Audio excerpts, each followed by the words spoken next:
Hi, everyone. Meteorologist Joe Chaffee on this Wednesday. It's going to be a very busy Wednesday with respect to severe weather because in the mid-Atlantic, the southern parts of the mid-Atlantic, through all of the southeast and all the way down to Florida, there is a risk of severe weather. You can see how we go from a marginal risk that extends back up into parts of southern Ohio, southeast Indiana, through central Kentucky on southward down to about Mobile and Alabama. But there is a very large area of slight risk being indicated, and also a relatively large area of enhanced risk. And we already have, going into the midday hours, 2 tornado watches that are posted, one across northern Florida and the Panhandle and into southernmost Georgia, and a new tornado watch that is up for northern Georgia, extreme northeastern Alabama, northern Georgia, northwestern South Carolina, into western North Carolina and parts of southeastern Tennessee. So this is all part of the next round of weather that we're going to be dealing with. Now, remember yesterday, as we described on the satellite, we had this broad trough that was dominating the weather across much of the eastern part of the United, everywhere basically east of the Rockies, and that we were seeing sort of these spokes moving along it, and each spoke was bringing with it an area of rain that didn't do very much. We had one on the beginning of the week. We had one late last night, early this morning, pass by parts of the coastal plain, and it really didn't amount to very much. You know, most areas got under 1/10 of an inch.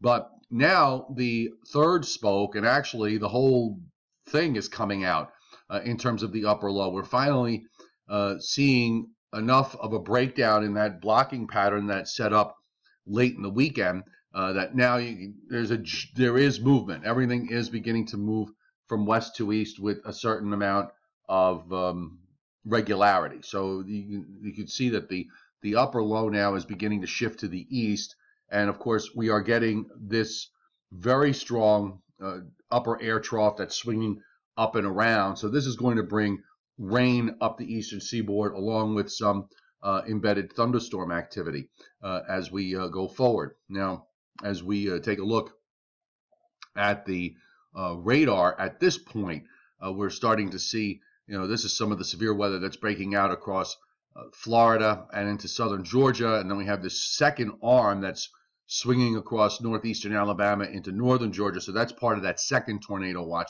All of this is that complex that we're describing here with regards to what's going to be happening in the east. Now, here's the upper air. This is a tight view of this upper low, which is now beginning to move. You can see it here back over starting on Sunday, and just kind of how part of it comes east, but the main body of energy stays back. So you have this broad southwest flow, and you can also pick out, this was yesterday, by the way, you can pick out these little ripples that are moving along.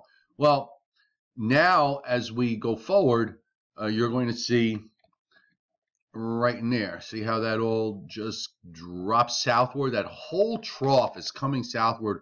All the energy is getting shifted to the east coast. And this is what is going to be setting us up for what I think could be a pretty decent shot of rain here for Thursday into Thursday night. I think it's going to be on the order of 1 to 2 inches in many areas, along with some embedded thunderstorms in the mix. The whole upper low just pivots around.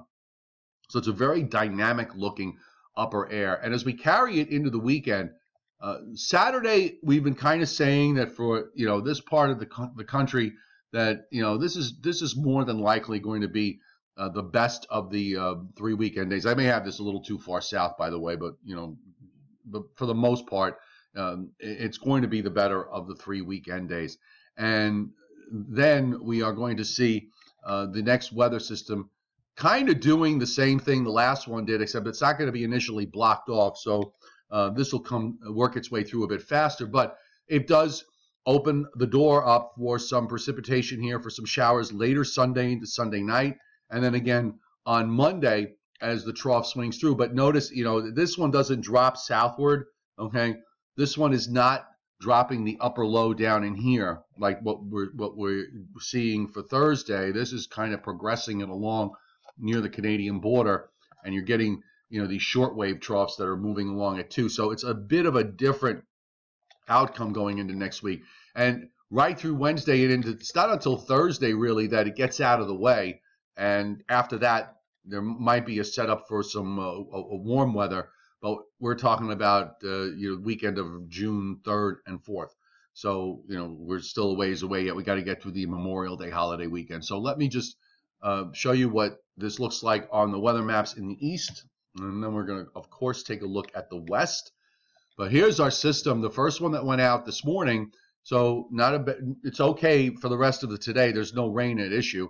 And then tomorrow morning, it's raining everywhere from New York City down to Southern Virginia. This shot of rain with low pressure that goes into Ohio and then gradually redevelops along the New Jersey coast. So that's going to keep us in rain probably into early Friday morning until the low pulls away to the northeast.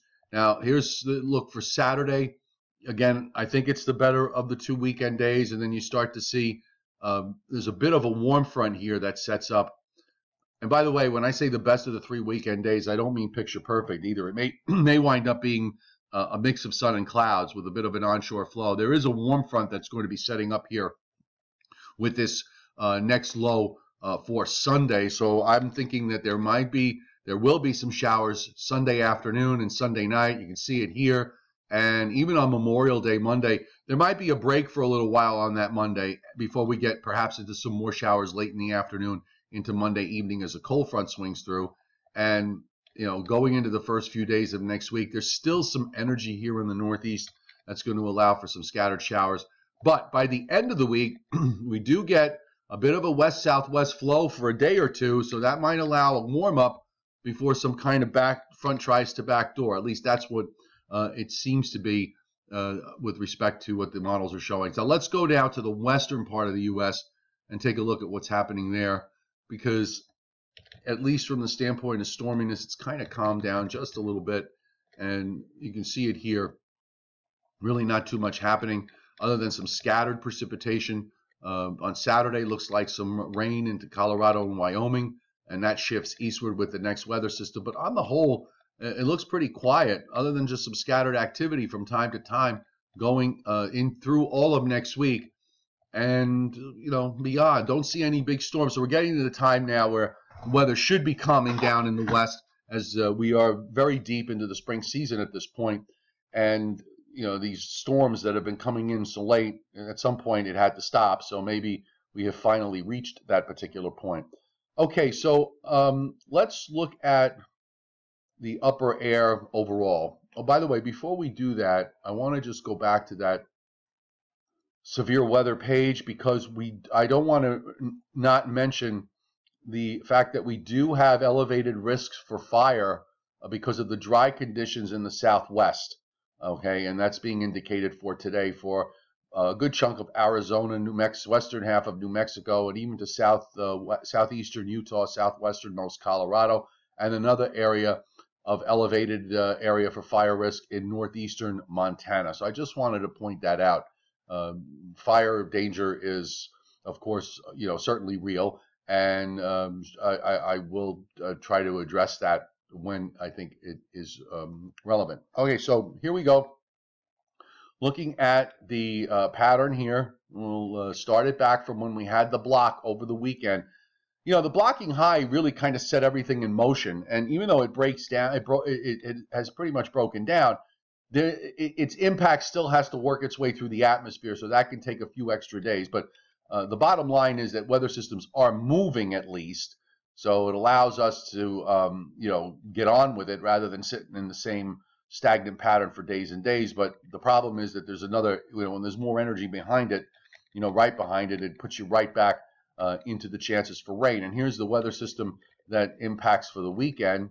Okay, here's the one that's exiting on Friday, and here's the one that starts to impact later in the weekend into Memorial Day for the Northeast, and then it swings out, and you still have troughing in the east. A little bit of ridge builds back up into Greenland around the weekend of June 3rd and 4th. There is a bit of a westerly flow here, a little bit of ridging here in the east. We'll see how effective that is. It is bringing warm air. And going out longer term, beyond the 5th of June, there's a very strong ridge that builds up in the east. So this is going to be interesting to see what this brings, whether it means for a really solid warm-up, trough in the middle, ridge in the west, no blocks, so everything, again, keeps moving right along. But troughing reappears late in the period. But at this point, as always, we are in fantasy land. All right, folks, so let's get it going here for the rest of this Wednesday. Once again, severe weather, a big threat today across much of the southern mid-Atlantic, all the way down into South Florida, with severe thunderstorm possibilities and tornadoes, an enhanced risk of severe weather. 2 tornado watches up going into the midday hour. So if you live in this portion of the country, pay close attention to the developing weather conditions with these thunderstorms sweeping on through. Thank you for subscribing to my YouTube channel. If you haven't, hit the little red subscribe button. It's absolutely free to be a subscriber on my YouTube channel. It costs you nothing. And check out all the latest website posts at meteorologistjoechaffee.com, Angry Ben on nycweathernow.com, Long Island Weather on weatherlongisland.com. Okay, have a great day.